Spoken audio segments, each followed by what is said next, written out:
Και δίδεται η εκκίνηση της 7ης υποδρομίας. Θα φύγει με λίγα προβλήματα ο Rise to Power. Για το κεφάλι αντίθετα προσπαθούν γρήγορα. Είναι ο Clam Chowder, έρχεται από την εξωτερική. Θέλει να οδηγήσει ο House Captain και από μέσα ο Gin Trap. Οι δυο τους λοιπόν από τα πρώτα μέτρα θα βγουν μπροστά. Την ώρα που βελτιώνεται και ο Ατήλας, ο οποίος τρέχει τρίτη ρόδα, αλλά θα μείνει και στην τρίτη θέση. Κεφάλι με κεφάλι πλέον από τα πρώτα μέτρα ο Gin Trap με το House Captain ακολουθεί ο Ατήλας. Σε κάποια απόσταση βρίσκονται ο Σομούντ απ' έξω και από την εσωτερική είναι ο Doppler Effect. Ακόμα πιο πίσω ακολουθεί ο Rise to Power.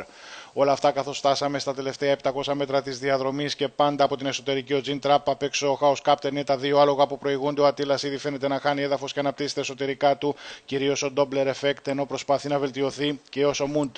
Πάμε και για τα τελευταία πλέον 500 μέτρα της διαδρομής. Τρίβουμε για την τελική ευθεία υποπίεση και οι δύο από μέσα.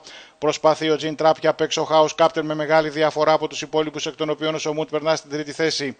Μέχρι τέλους η μάχη, Gin Trap και House Captain που επιμένει απ' έξω με μεγάλη διαφορά και φοβερή μάχη και των δύο. Ο Gin Trap από μέσα πιστεύω ότι έχει τη δύναμη να ξεκολλήσει. Gin Trap στα τελευταία μέτρα με μεγάλη δύναμη, πράγματι είναι αυτός που περνάει μπροστά και ξεκαθαρίζει τα πράγματα. Gin Trap, House Captain στην δεύτερη θέση, ο Σομούντ από τους υπόλοιπους θα περάσει στην τρίτη θέση, ακόμα πιο πίσω Rise to Power. 3, 4, 1 και 5.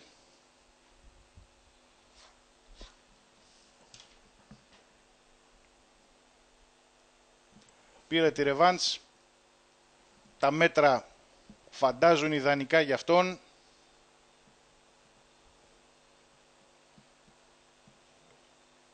Πήρε και το κεφάλι, από εκεί και μετά οι δυο τους έδωσαν τη δική τους μάχη, ήταν παράσταση για δύο, το απέδειξαν και στην κούρσα από το start μέχρι και το finish.